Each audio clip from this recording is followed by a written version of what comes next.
Sampurasun kasadayana anu aya di dieu. Sampurasun ka Kang Dedi, ka Abang Uci, karengan dan kawargian Widika. Sampurasun Wilujeng Sonten. Selamat sore. Kita mungkin pakai bahasa Indonesia aja ya, karena mungkin siapa tahu ada yang nggak ngerti atau gimana. Mungkin pertama-tama saya akan membuka acara Sawala Saniscara hari ini dengan ucapan terima kasih. Yang pertama mungkin kepada Mbah Uci selaku pembina kita di Widika Academy ini yang sudah menyediakan tempat juga untuk kita semua di sini. Dan yang kedua untuk Kang Dedi, mungkin terima kasih juga sudah menyempatkan waktunya datang ke acara Sawala Saniscara ini yang memang kita juga ini adalah acara mingguan, Kang. Jadi setiap minggu kita selalu mengadakan Sawala Saniscara, ini memang sudah rutin. Jadi temanya macam-macam, biasanya ada ekonomi, ada budaya, ada fisika, ada antropologi, ada politik juga. Nah mungkin tema Sawala Saniscara kali ini bersinggungan dengan politik, memahami politik dari sudut pandang budaya hari ini itu. Nah mungkin yang ketiga, saya juga mau terima kasih kepada teman-teman Reng-Rengan Bumi Dega dari Pakarang Adat, dari keluarga Bumi Dega juga, dan kepada ketua yayasan kita juga, Kang Galina Kasiri, hatur nuhun sudah menyempatkan diri juga, dan Reng-Rengan Panitia sudah menyiapkan acara hari ini. Mungkin langsung aja ya Kang ya, kita memulai Sawala Saniscara ini, mungkin karena teman-teman juga dari tadi teman-teman di Facebook, di teman-teman yang lain juga udah pada keluarga juga udah pada nanya kok belum mulai katanya gitu. Jadi karena ini kita tahu sendiri lah Kang, itu maksudnya hari ini kan tahun politik dan kebanyakan dari masyarakat kita itu kurang memahami apa sih itu politik dan bagaimana kaitannya dengan kebudayaan kita.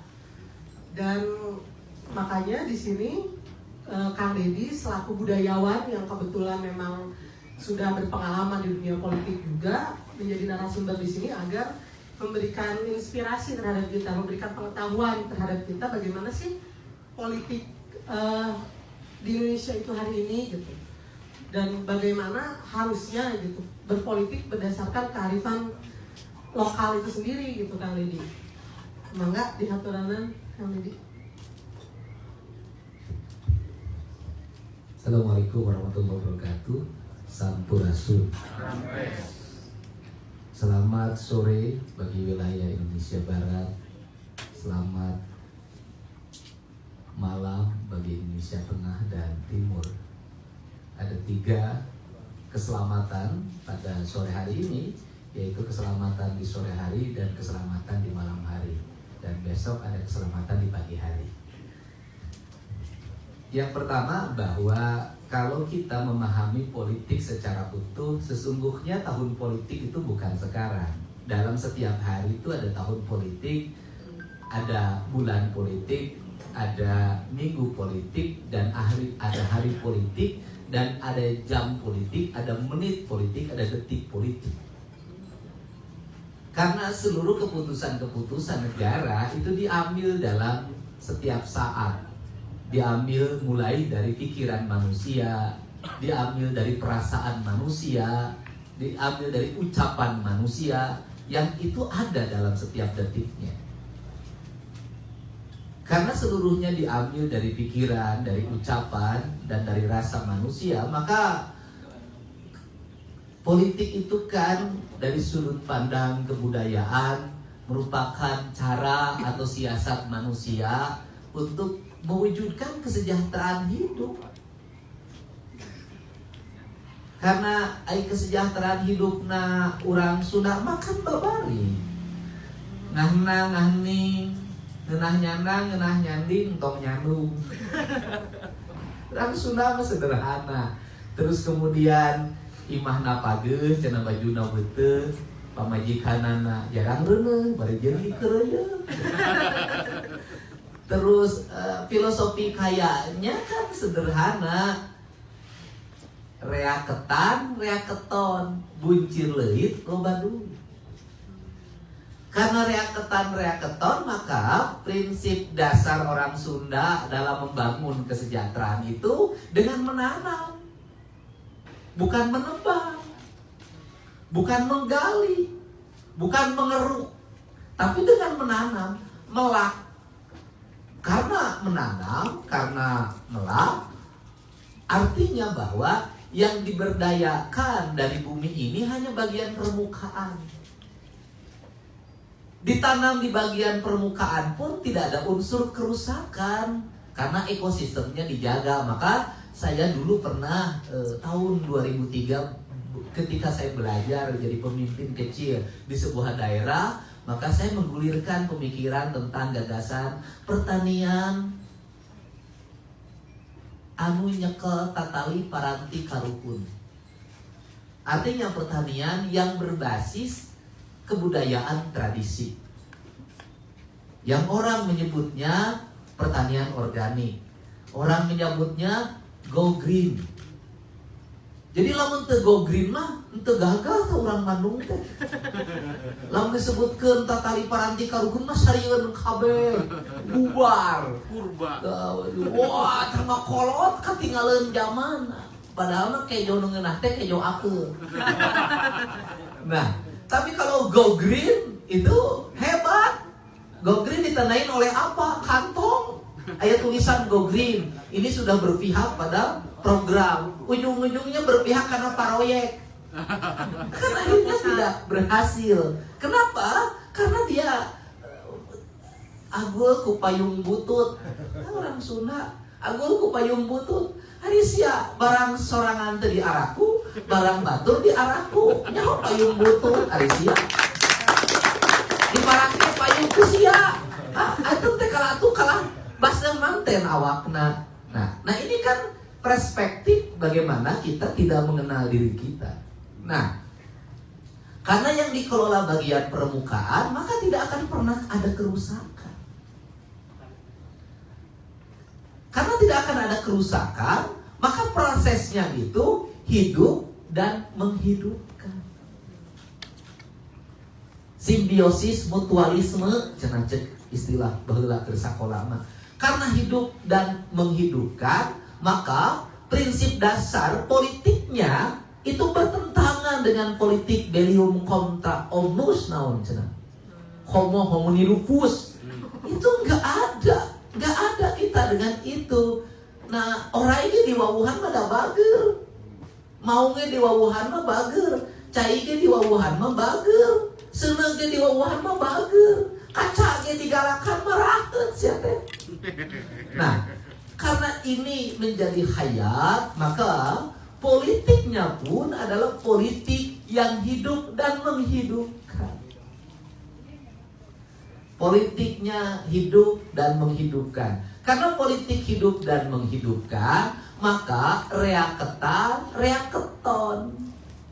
Nah, artinya bahwa kalau sudah memiliki pangan yang cukup, maka dia tersimpan dalam gudang. Maka disebutnya leuit. Leuit itu dalam konsep di Timur Tengah disebutnya Baitul Mal. Kenapa di Timur Tengah konsepnya Baitul Mal? Karena tidak punya padi. Kalau punya padi, leuit. Nah, konsep leuit itu diadopsi pada zaman Pak Harto dulu dengan lumbung. Dibuatlah badan usaha unit desa di setiap desa, ditandai dengan dibangunnya lumbung padi di desa terbuat dari seng. Nek kumaha akhirna eueuh tah parena teh leungit. Tinggal lumbungna we hungkul tinu seng. Dari bahan baku saja sudah bertentangan unsur seng. Tidak mungkin dia senyawa jeung pare. Pare mah dulurna jeung bilik aja. Jeung palupuh parema dulurna ge, jeung tihang awi dulurna ge. Ngahijina sahabitat, sakomunitas, saadat. Nah, kulantaran make kalimat kalimatna kalimat nunggal, nu jamak ditunggalkeun dihijikeun. Dihijikeunna ku kalimat kalimat naon? Kalimat keikhlasan. Jadi dianggap ngahiji teh mun ikhlas. Teu ngahiji mah da moal ikhlas. Lamun ikhlas ngahiji teh lamun naon? Lamun hiji dat jeung jat sejena teu silih paehan tapi silih hirupan, disebutna guyub. Guyub teh disebutna kadinakeun gotong royong. Jadi sistem politik Sunda teh naon? Gotong royong. Sifatna naon? Kata kerjana kacai jadi saleuwi. Lamun kacai jadi saleuwi pasipatanana kacai teh ngahiji bersenyawa manunggal jeung caina. Lamun manunggal jeung caina teuleum tapi teu kamerkaan. Teuleum tapi teu bungkang. Sabab lamun teuleum bungkang mah maot. Bunghak. Nah, gitulah. Eta. Nah, skadarat jadi saloga sadeui bersenyawa jeung naon? Jeung taneukna. Nah, kulantaran kitu teu aya pemisah, teu aya anu misahkeunana, tapi dihijikeun, ngahijikeun. Nah, ku kituna reaketon buncir leuit karek duit. Sabab duit mah alat. Jadi lain neangan duit heula lain. Ngawangun sistem lumbung heula. Ngawangun sistem pertanian nu bener heula. Ngawangun sistem tatanen heula. Ngawangun sistem pangan anu kuat. Jadi politik nu kahiji nu kudu diwangun ku urang teh nyaeta politik pangan. Betul sebeur. Anu kadua kakarek. Bruk di juru, bro dipantau. Kakarek, bruk di juru. Sagala aya di juru teh, da maklum meureun. Kulantaran leuitna geus pinuh, dituna di juru rupa-rupa. Brok dipantau sagala aya. Ngalayah di tengah imah, sagala aya kumaha. Kulantaran bruk di juru, bro dipantau ngalayah di tengah imah, nu di leuit teh teu bisa teu kudu dibuka leuit teh. Teu kudu dibongkar, teu kudu dialah, eta we nu di juru panto. Eta we nu di tengah imah. Jadi lamun tinu sistem ekonomi mah saur Ibu Sri Mulyani mah tong nyokot heula cadangan devisa. Iya we heula. Nu aya heula. Keun eta mah jeung engke anak incu urang. Kitu ge da moal kaala ku anak incu urang ge moal kapake. Sabab melak deui. Nah, ari urang nepi ka koredas mah biasa. Nah, bro di juru, bro dipantau, ngalayah di tengah imah, buncir leuit, loba duit. Jadi buncir leuit, loba duit. Duitna teh loba, duitna ge teu kapake. Kang, ada permintaan cenah yang live streaming nyungkeun bahasa Oh iya, Indonesia. ada hese diterjemahan. Iya, right? Jadi bingung. Uangnya juga tidak terpakai. Kenapa? Dipakai buat apa? Karena ada kecukupan pangan. Kalau sudah ada kecukupan, pakainya buat apa? Gitu loh. Nah, setelah itu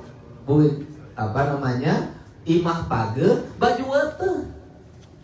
Apa itu baju wete?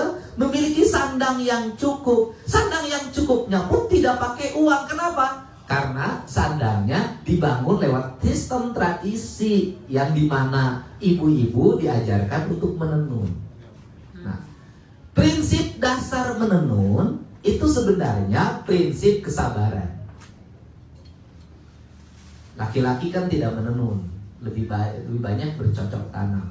Perempuan menenun. Kenapa? Prinsip kesabaran. Karena dia harus menyatukan benang yang sangat tipis itu dirangkai secara terus-menerus. Nah, prinsip kesabaran ini pendidikan apa? Pendidikan kaum wanita, anak-anak perempuan. Untuk apa? Kalau dia sudah memiliki kesabaran, dia masuk dalam prinsip. Apa itu prinsip dasar tentang wanita itu? Jawada tutung biritna. Ciri sabumi, cara sadesa, jawada tutung biritna, lain tepak sejen igel. Nah, jawada tutung biritna itu melambangkan sebuah proses di mana perempuan memiliki sifat yang dia tidak berubah sifat. Telanca linci luncat mulang udar tina tali gada. Kenapa? Karena dia sifat ambu, sifat kelembutan, pancet. Makanya kalau dari sisi prinsip kesetiaan pun 99% perempuan itu setia pada suami. 99%. Hanya satu yang tidak setia. Kalau laki-laki terbalik, 1% itu yang setia, 99% tidak setia. Itu pun yang 1% dalam keadaan stroke di rumah sakit. Jadi kalau ngomong politik kan nggak usah tegang-tegang, santai saja. Aing teh aduh. Nah, karena dia di situ apa? Pendidikan apa? Pendidikan kesabaran. Karena pendidikan kesabaran, pendidikan ketelatenan. Setelah pendidikan ketelatenan, apalagi pendidikan heureut neundeun. Karena prinsip dasarnya heureut neundeun, maka perempuan itu menjadi sosok manusia yang sangat baik untuk melakukan pengelolaan keuangan. Ini prinsip politik keuangannya. Karena apa? Saeutik mahi loba nyesa. Itu dalam budaya kenduri, budaya hajat disebutnya canoli. Canoli itu ditandai dengan satu sifat. Kalau ngambil beras tidak boleh nungging, maka dia harus dalam posisi emok. Temenang jongkok. Jongkok itu Cingogo. Dia emok. Nah, saeutik mahi lobanya dia bisa menjaga pengelolaan keuangan itu dengan baik. Maka karakter bengkir itu perempuan. Nah, pengelolaan keuangan dengan baik. Nah, prinsip yang dikenakan pada dirinya adalah menghindarkan budaya konsumerisme. Karena perubahan bangsa, karakter manusia pada sebuah lingkungan kebudayaan nanti akan berdampak pada politik, pada kebijakan, itu akan ditandai dengan peran perempuan. Seorang laki-laki ketika dia berpolitik, apakah jadi pejabat atau jadi politisi, bisa dilihat karakter perempuannya. Kalau perempuannya sering mondar-mandir ke sana kemari, posting terus, ini terus, dia tidak akan menjadi laki-laki sejati yang mampu mengendalikan seluruh kekuatan politiknya secara sempurna. Kenapa? Istrinya mendominasi seluruh pikiran. Tetapi kalau perempuannya memperlihatkan diri sikap kesederhanaan, kelembutan, kemudian jarang berucap, lebih banyak berdoa, itu pemimpin sejati di situ. Kenapa? Karena dia mampu mengontrol dirinya dengan baik, tidak dikontrol oleh perempuannya, dan perempuan ada dalam narasi, rasa, dan perasaan. Dia ada di sini, bukan ada di sini. Tapi kalau misalkan ini pertanyaan aku aja nih, Bang. Kalau misalkan perempuan yang jadi pemimpin, menurut kalian ini kumaha?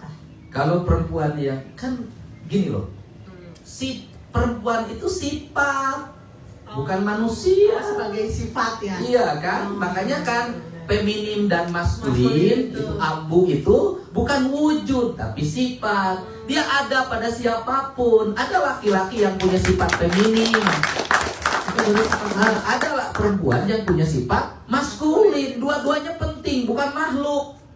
Kalau memimpin nggak lagi ngomong genetik, nggak ngomong lagi jenis kelamin, ngomong sifat. Jadi bisa jadi pemimpinnya itu sangat maskulin, penting, tapi pemimpin juga harus feminim. Ya kan, itu makan sifat. Saya kan ngomong perempuan, saya kan bilang perempuannya ada di sini, bukan di sini. Saya udah ngomong jelas tadi. Bukan laki-laki. Iya. Nah, jadi itu. Nah, kalau itu ya yang dibangun, maka negeri ini memiliki politik yang memiliki basic kebudayaan. Nah, politik yang memiliki basic kebudayaan itu yaitu politik yang didasarkan pada 4 hal: narasi tanah, narasi air, narasi udara, dan narasi matahari. Tanah, air, Udara dan matahari. Maka dia secara politik sangat kental dengan warna merah, sangat kental dengan warna kuning, sangat kental dengan warna hitam, dan sangat kental dengan warna putih. Maka disebutnya papat kalima pancer. Nah, papat kalima pancer dalam politik itu adalah seorang politisi, maka dia harus tumbuh pada narasi kebudayaannya, narasi lingkungannya. Kenapa? Karena yang dipimpinnya itu bukan manusia saja. Yang dipimpin adalah alam semesta. Dan dalam tesis dalil apapun itu ada. Nah, karena yang dipimpin itu alam semesta, maka narasi berpikirnya itu dia harus bisa membaca alam karampa, alam tekarampa, alam karasa, alam tekarasa, alam berang, alam peti, alam poek, alam caa. Dia tidak boleh berpihak menghadrik orang yang beralam gelap. Kenapa? Karena yang gelap pun bagian dari kepemimpinannya. Tetapi dia juga jangan merasa diri terang, karena yang terang pun adalah bagian dari kepemimpinannya. Makanya orang Sunda itu hampirnya, maka dia ada kalimat tecuwet kanu hideung teu ponteng kanu koneng, teu lancar linci luncat mulang udar tina tali gadang, teu ijing sila bengkok sinembah. Cok, silakan bahasa Indonesia kan, sok. Gimana saya bahasa Indonesia kan? Nah, Jangan lancar linci. nah, kalau itu yang menjadi orientasi dasarnya, maka pemimpin itulah pemimpin yang berideologi. Narasi ideologi itu, kita ini mewakili siapa, berada di mana. Karena kita mewakili masyarakat Nusantara, mewakili masyarakat Tatar Sunda, dan kita berada di Tatar Sunda, maka kita harus berideologi Tatar Sunda. Ketika dalam narasi berpikir kita berideologi dalam pikiran-pikiran yang lain, bagaimana karuhun urang ngartieun kadang semit. Aing mulai terjelas. Kan lieureun. Bisa jadi karuhun urang teh leuwih ti heula tibatan Aristoteles. Cara berpikirna anu ngabedakeun ukur hiji, batur mah agul, daek nulis, jeung daek ngajarkeun. Urang mah teu agul. Teu daek nulis teu ngajarkeun. Meneng we. Rep sidakep sinuku tunggal teh ya. Nah, kunaon atuh da alamna pan alam harita, alam homogen, alam sarua. Pan ayeuna mah alam beda. Ari alam ayeuna nya kudu dirobah, kudu agul. Urang teh ku payung butut ge. Batur ge boga payung butut agul, kok payung urang alus. Orang lain punya payung jelek aja bangga, masa kita punya payung bagus tidak bangga? Orang lain punya sistem nilai ajaran yang menurut kita juga diterapkan di tempatnya pun bertengkar terus, maka kita kebangga terhadap sistem ajaran kita yang melahirkan kedamaian. Ya. Nah, karena kita mewakili alam kebudayaan, maka keideologinya ideologi berbasis alam dan lingkungan kita. Narasi ideologi itu nanti melahirkan apa? Kebijakan politik. Kebijakan politik apa? Kebijakan politik tentang tata ruang. Kalau kebijakan politik tentang tata ruang, kan sudah jelas. Saya katakan yang dipimpin itu ada yang tidak terlihat. Kalau yang tidak terlihat, berikan ruang pada yang tidak terlihat. Panima ge kudu aya koco jeung sepitengna. Nya sampai atuh sia nyeun imah tong make sepiteng. Emang podo serek dituna di kamar. In English please. Kan tidak mungkin, harus ditempatkan gitu loh. Ditempatkan kan. Nah, karena harus ada tempatnya, ada ruangnya. Karena ada ruangnya, ada tempat persemayamnya. Kalau ada tempat persemayamnya, maka akan ada keseimbangan. Tapi kalau dihabiskan semua, di mana mereka bersemayam?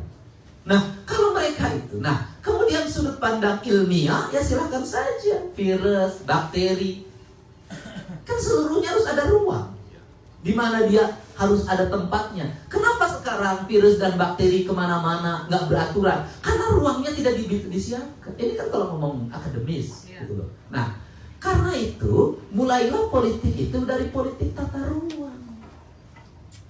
Nah, kalau mulai politik tata ruang, kita memberikan ruang bagi siapapun untuk hidup aman, damai, tertib, bahagia pada sebuah wilayah.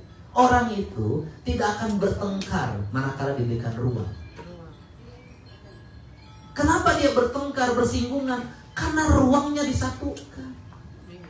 Masing-masing kudu golongan masing-masing. Silih hargaan, itu yang disebut dengan keragaman. Kebinekaan. Enggeus. Anu golongan belah itu, empet belah dinya. Ulah kadengi ka belah dia. Anu golongan ka belah dia, nu balam beuleum nya geus kena belah dia, tong kabeh belah dia geus kena. Da sabab teu kabeh jelema resep jengkol, teu kabeh jelema resep tarasi, teu kabeh jelema resep peuteuy. Karasa bau soten lamun salah saurang teu ngadahar, da ngadahar kabeh mah teu bau. Nah, kan ini prinsip-prinsip pengelolaan, sehingga ada yang dilupakan di negeri ini bahwa dalam politik kita, politik kebudayaan kita, yang paling pertama yang harus jadi bahan perdebatan itu menurut saya adalah politik tata ruang. Tata ruang. Iya. Kenapa? Kan kita tinggal di dunia, di bumi. Kita bahagia di sini, kita tidur di sini, kita minum dari air tanah ini, kita makan dari makanan yang berasal dari tanah ini. Ketika politik tata ruangnya mengalami kekacauan, terus buat apa uang? Kenapa? Uangnya akan jadi belanja untuk beli alat kesehatan. Uangnya akan belanja untuk obat. Uangnya akan belanja untuk rumah sakit. Uangnya untuk belanja untuk asuransi. Buktinya hari ini BPJS kan kewalahan. Karena jumlah orang berobat lebih banyak dibanding dengan orang iuran. Atau mungkin orang yang sakit tambah banyak. Iya, orang sakit tambah banyak. Kenapa? Tata ruangnya. Nah, kalau politik kesejahteraan, ngapain kita mikirin bangun rumah sakit? Kenapa kita tidak berpikir bahwa manusia tidak ada yang ke rumah sakit? Nah, setuju. Kenapa kita berpikir tentang modernisasi pabrik obat? Kenapa kita tidak berpikir bagaimana caranya manusia tidak minum obat? Bagaimana hidup sehat? Kenapa kita berpikir manusia berpikir untuk beli pel tidur? Kenapa kita tidak berpikir tanpa pel pun manusia tidur? Karena ciri kebahagiaan menurut orang Sunda itu ngeunah dahar tibra hees. Sederhana.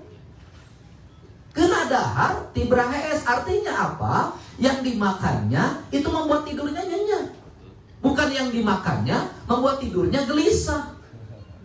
Kalau yang dimakannya membuat tidurnya nyenyak, berarti ada jaminan bahwa ketika dimakan kemudian malamnya tidur tidak gula darahnya naik. Kolesterol. Tidak kolesterol, berarti kan ada standarisasi. Kalau ada standarisasi kembali pada ukuran dan takaran hidup, istiqomah dan qadar. Kalau ada qadar dan qadar, maka harus iman pada hari akhir bahwa seluruh yang kita makan, seluruh yang kita pakai, seluruh yang kita gunakan, seluruh yang kita lakukan ada hari pembalasannya. Ya pembalasan itu kan bukan nanti, sekarang dibalas. Peks yang minuman gula unggal poe naik gula darah dibalas. Itu kan hari pembalasan. Terkecuali minum kopi Jawi nak sehat. Kita mengadang begitu. Pesan sponsor. Nah, ini kan perspektif, sehingga ya politik dalam pandangan saya adalah sebuah tarekah dari sebuah komunitas kebudayaan. Jadi politik beradab atau tidak ya tergantung pada dirinya. Kalau manusianya beradab, maka politiknya akan beradab. Ucapannya beradab, tindakannya beradab. Nah, berasal dari mana adab itu? Dari rasa. celik putih celakeran, caang bulan 14, jalan gede sasapuan, tegenet temelet, itu sederhana. Dari rasa, dari hati. Saha boga rasa, nu celik putih celakeran. Da nu goreng ate mah geus teu gablebeh rasa. Asa bener we di medsos teh manehna teh. Padahal masalah. Loba pendukungna di medsos dan komentar ribuan ayeuna teh ka pilpres, dan geus pilpres mah ditainggalkeun deui. Nggak sakit itu kami hatur cukup ya. Aduh, gimana Bah? Abah sudah siap, sudah gatal nih kayaknya untuk menanggapi ya. Coba kita dengar dari perspektif Abah, bagaimana nih Bah? Ya, mengenai hubungan politik berdasarkan sudut pandang kebudayaan. Pertama, bangsa kita, betul kata Andin, sebelum munculnya trias politika, kita sudah punya yang disebut situmang. Jadi bagaimana ketuhanan itu sudah menjadi paling tertinggi gitu. Jadi segala sesuatu harus berlandas kepada nilai-nilai kesemestaan. Kekuasaan tertinggi ada pada ketuhanan itu. Jadi segala sesuatu dipertimbangkan dengan rasa adab, keberadaban. Nah itulah konsep ketuhanan di negeri kita. Jadi bangsa yang tidak beradab sudah pasti dia tidak bertuhan. Agama apapun masa bodoh, kalau biadab pasti tidak beragama itu. Tepuk tangan. Kang Deddy tadi ditepukin, saya enggak gimana?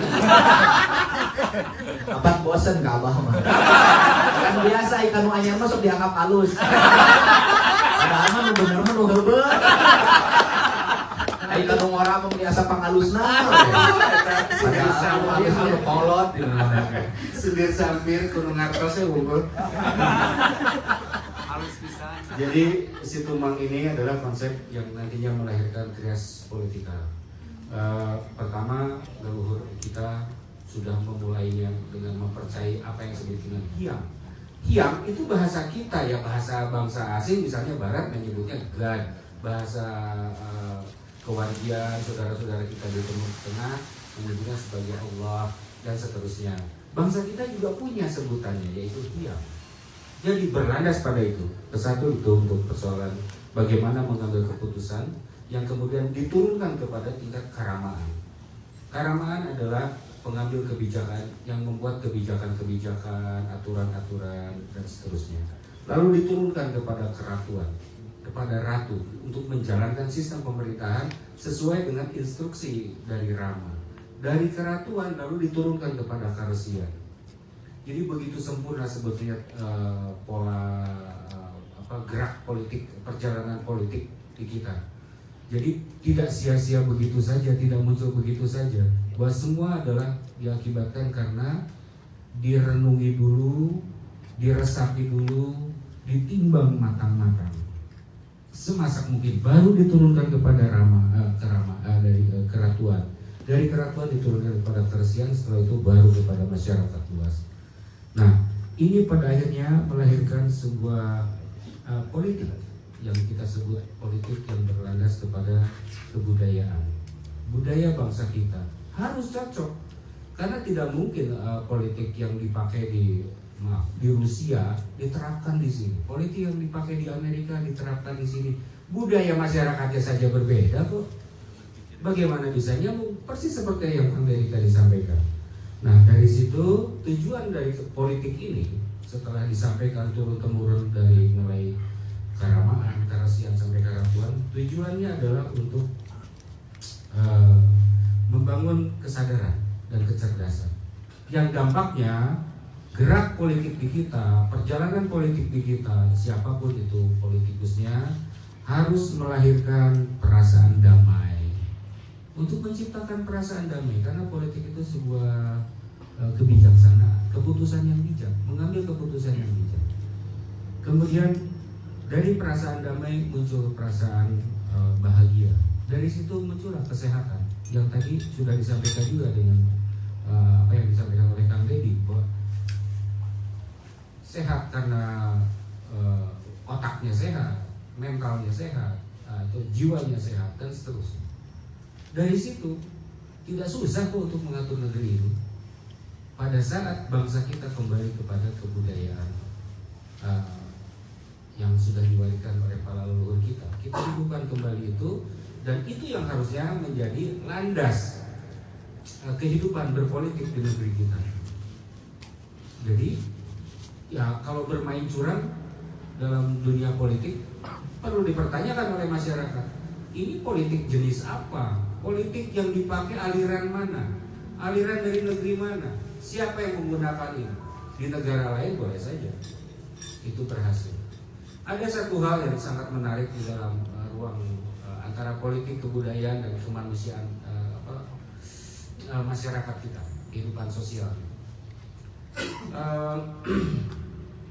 Contoh untuk beberapa kasus pemilihan kepala negara. Kalau kita tanya kepada masyarakat, apalagi di daerah pedesaan, di pinggiran gitu ya, kurang mendapatkan pengetahuan tentang politik itu apa. Mereka tidak tahu sebetulnya. Dan jawabannya bagi saya pribadi sangat mengerikan dari sisi budaya. Ada aturan mereka bisa bilang begini, mau siapapun pemimpinnya, masa bodoh kenal juga enggak, yang penting saya bisa makan, bisa tidur enak, bisa merokok, katanya begitu. Ini harus kalimat sederhana yang mudah dicerna, seharusnya menjadi bahan pertimbangan untuk semua pemangku kebijakan, untuk semua calon-calon dan lain sebagainya.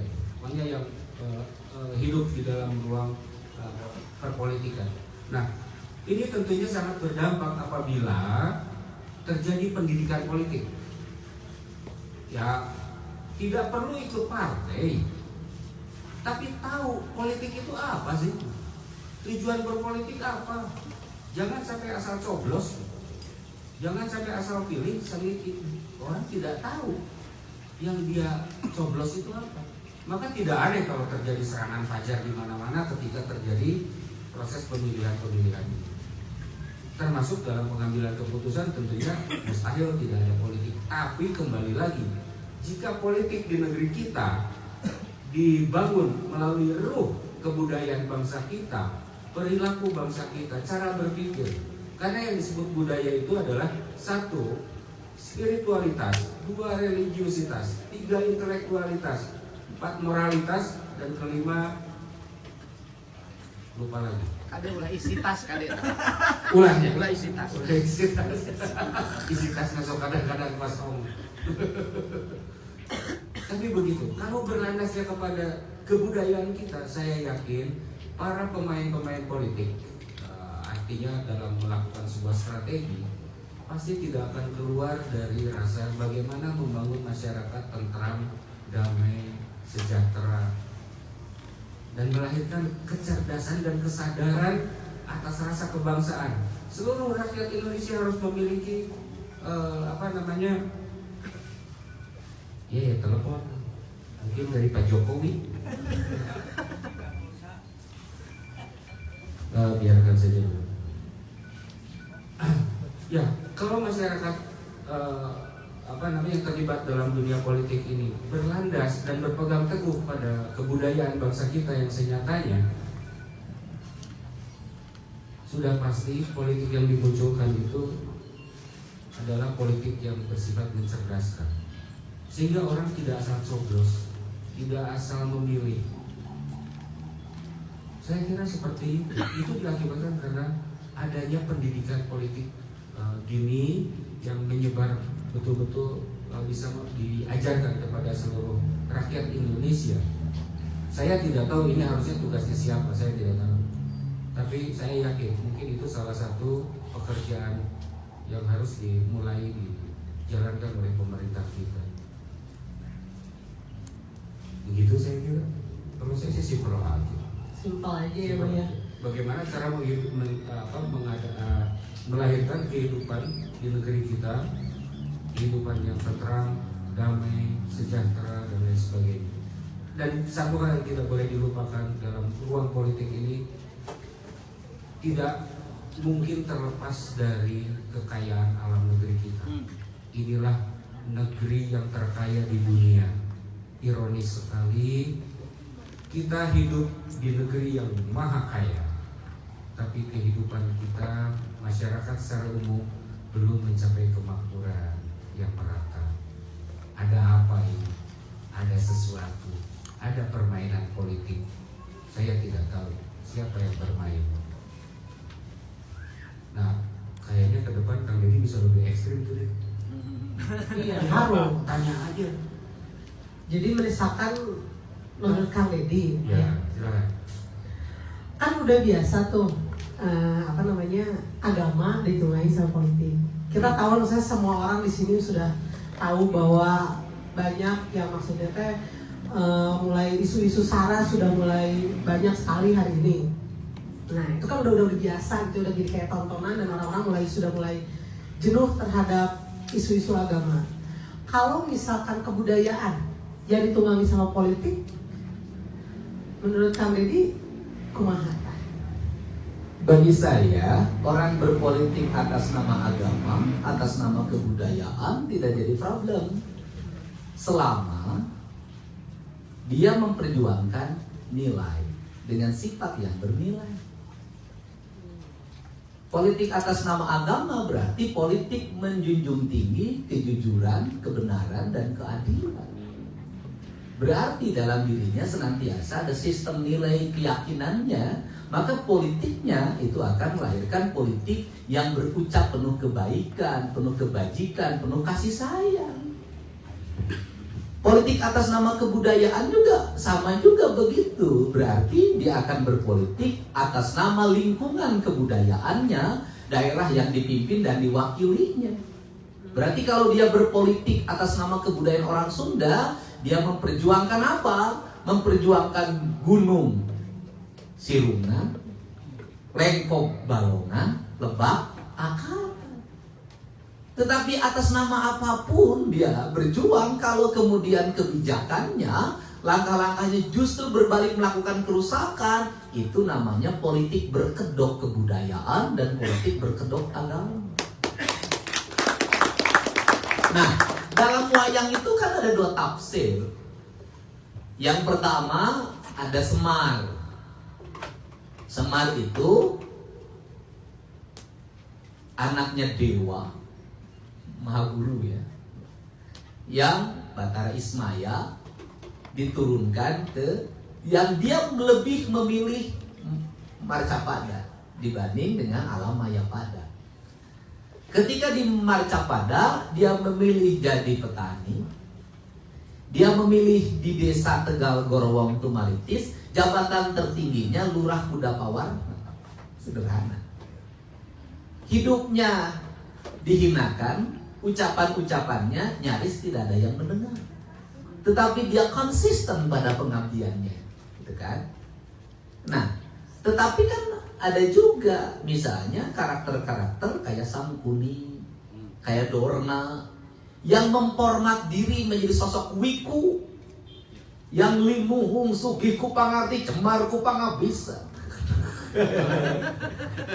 Bisa mancala putra mancala putri nurus bumi ngapak mega lempang di maluhur cai. Nah, dia atraktif terhadap nilai-nilai yang dia banggakan, tetapi perilakunya itu adalah perilaku keberhalaan.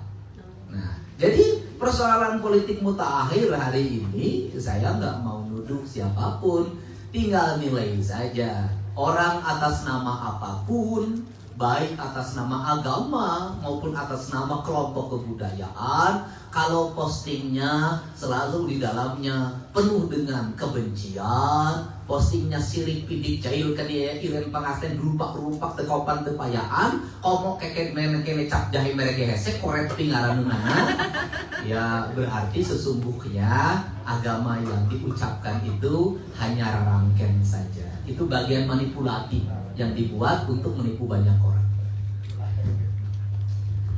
Mungkin sekarang kita ini dulu, mungkin ya ada pertanyaan dari teman-teman yang live streaming. Dari Kang Sani Tamoto, katanya sangat luhur nih ajaran dari leluhur kita. Tapi yang jadi pertanyaan, kenapa selama ini ajaran leluhur kita justru tersingkir di negerinya sendiri? Tersingkir karena ada rasa rendah diri. Pertama, kalau ngomong bahasa Sunda dianggap jelema belegu. Yang kedua, kalau dahareun Sunda nu original dianggap dahareun anu katinggalin zaman. Engke lamun tempo setruk balik deui. Nah, kan karena rasa rendah diri itu, rasa minder itu. Jadi bagaimana agar seluruh yang berikutnya adalah dari sisi nilai akademik, tidak ada perguruan tinggi di kita yang membuat seluruh pikiran-pikiran leluhur menjadi tesis-tesis dan disertasi. Tidak ada. Betul itu betul. Saya ada di orang pendidikan, saya di dunia pendidikan, dan itu betul sekali kami. Iya, jadi gimana Abah? Tunggu dulu. Abah gimana selaku orang yang akademisi mungkin ya Abah ya? Selaku akademisinya sisinya gimana? Iya wajib gini aja. Kalau pakai baju gini, ikat gini, pasti dianggap tukang calung. Benar. Pasti mau dianggap dokter, mau atau luput. Itu pangkat paling luhur eta teh. Nah, tapi lamun geus make jas, make dasi, dianggap jelema beunghar, padahal tukang tipu. Kan belum tentu juga gitu loh. Nah, ini yang mengakibatkan karena kurang teh sok eta teh geningan kabobodo teh nyau kasamaran tinggal. Nah, jadi tesis-tesis, disertasi, skripsi tidak pernah Anda bisanya. Coba Anda teliti kalimat ciri sabumi cara sadesa itu menjadi satu gagasan pemikiran tentang politik yang berkebudayaan. Itu saja dasarnya. Tidak pernah jadi dasar ilmu. Rujukan-rujukan juga sebenarnya mungkin apa karena rujukan-rujukan yang ada di dunia pendidikan itu nggak merujuk pada bangsa kita, Bang? Atau gimana? Jadi merujuknya pasti selalu ke dunia pendidikan di barat gitu. Nggak pernah maksudnya itu menurut Eyang siapa? Itu yang selama ini selalu saya hajar terus itu untuk mempropaganda, mempropaganda, bilang saja begitu. Ketika bahasa Indonesia pada akhirnya ketika bahasa daerah harus mengundurkan diri demi bahasa persatuan, bahasa Indonesia, kita semua memiliki sebuah kebanggaan. Nah, dalam perkembangannya bahasa Indonesia terpaksa harus sedikit mundur dan mempersilahkan bahasa asing untuk masuk ke negeri kita dan menguasai. Hingga pada akhirnya ketika seseorang di dalam ruang pendidikan saja menggunakan bahasa daerah, itu tidak bisa diterima. Tidak bisa diterima dan dianggap tidak ilmiah. Kalau ingin ilmiah, campur bahasa Inggris. Kalau ingin terlihat menjadi orang yang soleh, soleh itu sebetulnya dalam bahasa Bali aneh artinya. Tapi kalau di kita soleh itu ya seperti yang umum terjadi. Ingin terlihat orang yang agamis, maka gunakanlah bahasa Arab. Jadi dicampur dengan itu. Jadi kalau ditanya alhamdulillah, itu terlihat soleh, itu terlihat baik. Jadi maaf, ini saya bukan mau singgung soal agamanya, bukan, tapi soal bahasa, pengertian bahasa. Karena semua apapun harus jembatannya adalah harus bahasa. Dan bahasa milik sebuah bangsa. Jangan lupa, bahasa adalah penanda kecerdasan sebuah bangsa. Coba kita lihat, untuk istilah jatuh saja bahasa Sunda itu banyak. Diserut, tikosewat, tikedebut, dan lain sebagainya. Banyak sekali. Itu jelas sekali betapa kayanya bahasa kita, tapi tidak diakui di dalam ruang pendidikan, ruang ilmiah. Silakan yang tidak percaya, buka skripsi, buka tesis, bahkan jangan tanggung, buka disertasi. Berapa banyak istilah asing masuk di situ? Banyak sekali. Kenapa? Ini bukti betapa bahasa Indonesia tidak menjadi tuan rumah di negerinya sendiri. Lalu bagaimana dengan Sumpah Pemuda? Pengkhianat itu. Sumpah Pemuda itu jelas berbahasa satu, bahasa Indonesia. Maksudnya apa? Bukan karena kita harus ngomong bahasa Indonesia saja, tapi dia harus masuk dalam ruang keagamaan, dia harus masuk dalam ruang ilmu pengetahuan, dan lain sebagainya. Lihat Jepang, lihat Arab, lihat Cina, Thailand, Perancis. Wah, sudahlah, nggak usah disebutin lagi. Semua bangsa yang masih memegang teguh dan merasa bangga dengan bahasa yang mereka miliki sebagai warisan dari para leluhurnya, semua menjadi bangsa yang punya harga diri. Lihat masyarakat Arab, mereka menggunakan bahasa Arab. Cina pakai bahasa Cina di negerinya sendiri. Dan wah, terlalu banyak bangsa yang menunjukkan kemajuan. Korea, mereka satu, punya aksara, punya bahasa, dan itu menunjukkan bangsa, jati diri bangsa, dan itu layak untuk dikatakan mereka punya harga diri sebagai sebuah bangsa. Saya kira ini PR untuk semua bangsa Indonesia, tapi khususnya lembaga pendidikan. Jangan salah, kekacauan ini juga kasus politik. Jadi kita harus melihat politik itu bukan hanya soal di pemerintahan, politik enggak. Politik itu masuk kemana-mana kok, dalam berbagai hal. Saya terserah masa bodoh, mau ada profesor, mau ada doktor, mau protes tentang hal ini, silahkan. Tapi buktikan bahwa dia bisa berbahasa Indonesia dengan sempurna. Dan maaf, dalam dunia pemerintahan kita, lembaga-lembaga pemerintahan kita banyak menggunakan istilah asing. Padahal Pak Jokowi, presiden kita hari ini, sudah mengatakan kembali kepada kebudayaan kita. Dan selalu diolok-olok. Dianggap tidak hebat dalam berbahasa Inggris. Oh gitu? Ya. Ya kan salah satu olok-olok yang dilakukan adalah selalu seolah-olah orang yang tidak fasih berbahasa Inggris itu orang yang bodoh. Padahal di Inggris orang gila pun ngomongnya bahasa Inggris.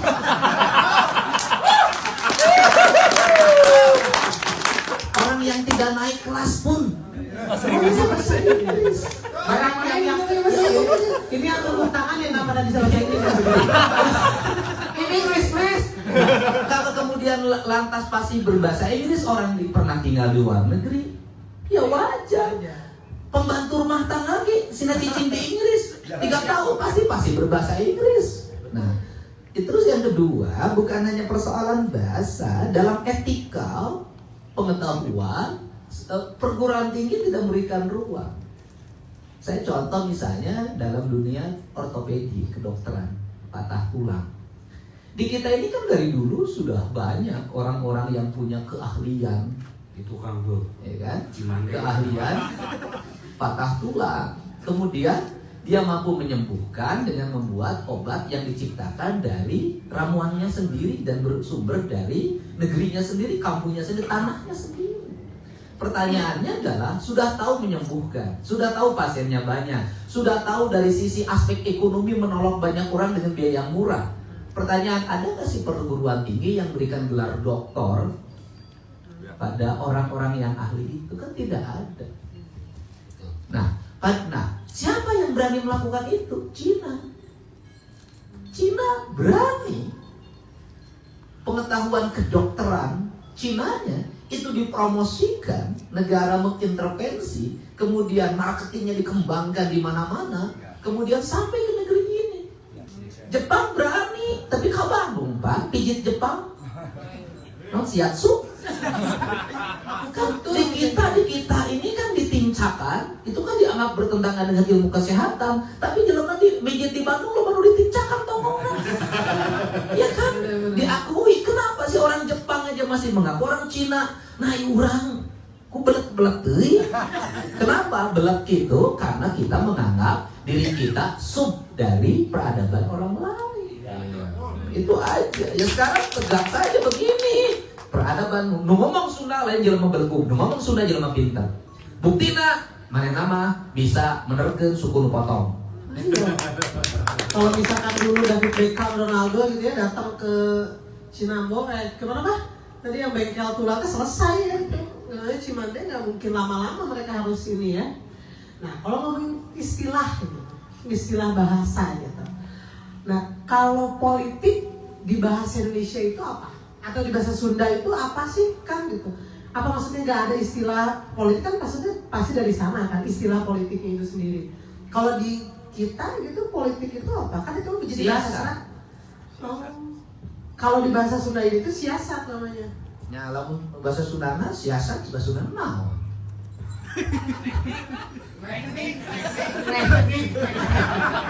Atau kalau misalkan nggak ada istilahnya atau memang karena di orang Sunda mah tidak bersiasat? Hanya bersiasat. Tapi begini loh, Atau gimana? Nggak ada sebutannya berarti. yang harus dilihat mungkin juga bukan hanya persoalan siasat ini ya. Siasat juga itu untuk mencapai kebaikan. Itu harus digunakan siasat untuk mencapai keburukan pun menggunakan siasat. Tidak ada yang maling tidak bersiasat, tidak ada koruptor tidak bersiasat, semua bersiasat. Nah, yang paling utama adalah bagaimana siasat-siasat ini dibangun betul-betul untuk memakmurkan bangsa kita. Karena ini negeri yang terlalu kaya, negeri yang penuh dengan tambang. Wow, tidak ada tandingannya.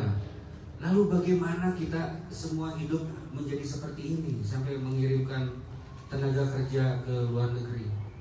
Ini seperti orang benar-benar hidup di negara miskin gitu. Kasihan sekali. Ini politik apa lagi yang harus dibuat? Tidak ada lagi rasa maaf kalau saya bilang harga diri bangsa dipertaruhkan di sini. Dan mereka ketika di sana dan waktu pulang ke sini pun mereka masih diiming-imingi dengan sebuah gelar pejuang devisa. Salah. Seharusnya bangsa kita yang pergi ke luar negeri atau orang asing datang ke sini untuk bekerja. Jadi babu, ngepel, gitu. Sasapu, dibayar. Kenapa? Karena ini kita sangat kaya. Berarti ada yang salah dalam mengelola negeri ini. Saya kembalikan lagi, yang salah siapa? Sementara waktu, saya berani jamin, yang salah adalah lembaga pendidikan. Karena seharusnya lembaga pendidikan dibangun berdasarkan potensi negerinya, sehingga pasti tidak akan ada pengangguran. Terus bahaya lucu bah. Kumaha? Di Indonesia, lamun profesi tukang sapu dicopot tenaga asing ngamak. Ngambek ya? Ngamak. Tukang sapu, tukang macul, tukang kuli dicokot ku negara lain. Ai tenaga profesi dipanggilna dicokot ku batur cari cing. Jadi segala bangsa urang mah baru lamun tukang sapu ku batur teh jadi tukang sapu we terus. Khawatir ironis memang seperti itu. Nah itulah yang seharusnya betul. Seharusnya dari kekayaan alam di negeri kita, baik itu tambang, pertanian, perikanan, peternakan, dan lain sebagainya, ketika itu diangkat dan dijadikan sebagai ciri khas pendidikan di negeri kita, pada akhirnya bangsa asing pun akan belajar datang ke sini. Dijamin lah, dan kita tidak ada yang miskin. Kita itu menjadi wisatawan ke mancanegara. Makanya saya bilang bukan orang mancanegara disuruh datang ke sini lalu mengeluarkan uang di sini. Ini kita jadi kayak bangsa pengemis. Ini dinas pariwisata mungkin ini yang mesti dibenerin. Wah campur. Semuanya, semua harus bekerja bersama. Jadi pemerintah tidak mungkin bekerja sendiri. Ini harus didukung oleh kita semua. Selaku putra bangsa yang masih mencintai negeri ini, masih mencintai kebangsaan kita, masih menghormati apa yang ada di negeri kita yang diwariskan oleh para leluhur kita. Saya kira seperti itu harusnya. Dan ini bagi saya sesuatu yang sangat logis. Tambang emas terbesar ada di kita, perkebunan dan lain sebagainya, lautan yang gila itu. Masa garam harus impor, masa singkong harus impor, masa beras harus impor. Kumaha ye? Dalam bahasa Indonesia bagaimana ini? Nah, ini saya yakin tidak terlepas dari ruang politik. Tapi mungkin yang lebih bisa menjelaskan hal ini tentu saja yang lebih pakar dari saya, Kang Deddy. Nah ini ada pertanyaan dari ketua yayasan kita, Kang Gali, katanya pengen nanya, penasaran sama Kang Dedi. Punten Kang Dedi, salarosna ieu simpering ngawakilan ti kawarga nu salana ieu bahasa Indonesia. Jadi saya mewakili pertanyaan dari saudara-saudara kita. Khususnya ini kan yang melihat streaming kita ini kan dari berbagai daerah gitu ya. Terkait soal industri. Bahwa selama ini kan budaya dicap bertolak belakang dengan industri. Yang mana kenyataannya kita sekarang bahkan sedang, kalau saya lihat ya, karena sekarang sudah perdagangan bebas ya, sedang menghadapi revolusi industri 4.0. Nah, bagaimana idealnya Kang Dedi ya, menurut Kang Dedi ya, bagaimana idealnya seorang yang masih memegang budaya dalam menyikapi revolusi industri 4.0, karena kita tahu bahwa revolusi itu cenderung mengakibatkan terjadinya peperangan. Nah, bagaimana budaya harus menyikapi itu? Perspektif revolusi industri 4.0 itu kan sebenarnya hanya perspektif politik dagang internasional yang kemudian orang ingin melakukan percepatan. Kenapa orang ingin melakukan percepatan? Karena dia punya produk dan dia ingin efisien. Nah, sesungguhnya kita tidak perlu memiliki kekhawatiran. Karena apa? Kalau politik dimulai dengan ketahanan pangan. Kalau politik dimulai dengan ketahanan sandang. Kalau politik dimulai dengan ketahanan papan. Nah, kalau seluruh perspektif itu sudah terpenuhi, sesungguhnya 4.0 itu adalah merupakan sarana kita untuk mendunia sebenarnya. Bukan kita menjadi objek, tapi kita menjadi subjek. Nah, kapan kita bisa memulai itu? Ya harus dimulai dari sekarang dengan membangun kepercayaan diri. Itu pertama. Kedua, sosiokultur industri. Coba deh lihat. Kan kawasan-kawasan industri ya, kalau ngomong pabrik, misalnya industri identik dengan pabrik misalnya, itu kan hari ini dia mulai menyelaraskan yang disebut dengan kawasan itu dengan alam dan lingkungan. Kan mereka sudah mulai selektif, saya lihat persoalan. Kalau ada ruang sekian pohon, ada ruang sekian pohon. Makanya kalau sekarang masuk ke kota-kota Jakarta, Bekasi, sekitarnya Bogor, mana daerah yang kelihatan nyunda? Di kawasan industri. Karena rumahnya ditata.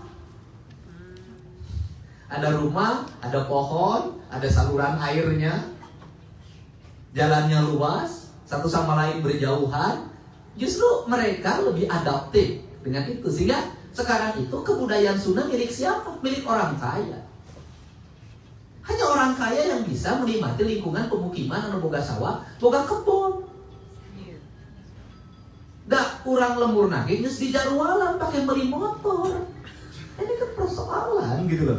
Ini gitu loh. Tapi lain motor gedenya kan. Jadi gitu. Jadi siapa yang menikmati rumah Sunda? Orang kaya. Kan orang Bandung, orang Jakarta sing alalet tiba di Jakarta kadalieu malam minggu tapi kabar teh kemana kan hayang hees di imah panggung. Siapa saha anu ngadarke doakeun nu beunghar. Dan miskin mah make magic jar. Kan ini ada pola perubahan sehingga nanti siapa masyarakat yang sehat kelas menengah. Siapa yang umurnya pendek, ini yang sudah ada pola hidup. Sekarang tuh ada grafik yang berubah. Orang-orang yang mulai menengah diet siga nu heueuh. Padahal mah geus dibaheula lah rumah mah. Ajaran tinini aing eta mah. Nah, kan ada pola, nah kesadaran itulah mudah-mudahan jadi grafik kita ini tidak lagi pada grafik ideologi yang menjadi perdebatan seperti itu, sudah saja menjadi gerakan pola hidup. Gerakan pola hidup sehat. Ayo langsung nama eta. Gerakan kawargian dulu-duluan eta we atos gitu. Rubin masa kitu ti simkuring ieu tos diantosan deui nek ngawayang di Karawang karunya geus ngawayaan wae udah. Turun waktu Sakedik bisa. Kumaha prediksi Kang Dedi berkaitan dengan pemilu 2019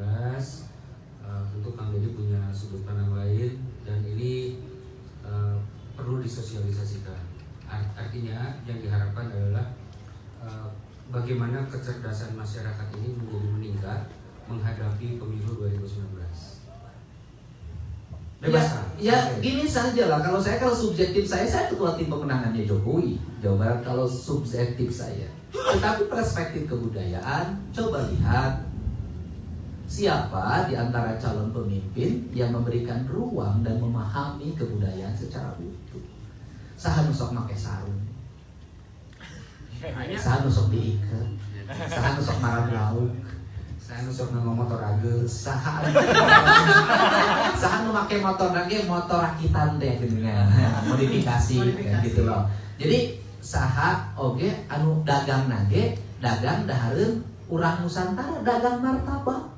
Saha anu awal usaha nage lain tinu penambangan tapi awal usaha nage tinu nyugu.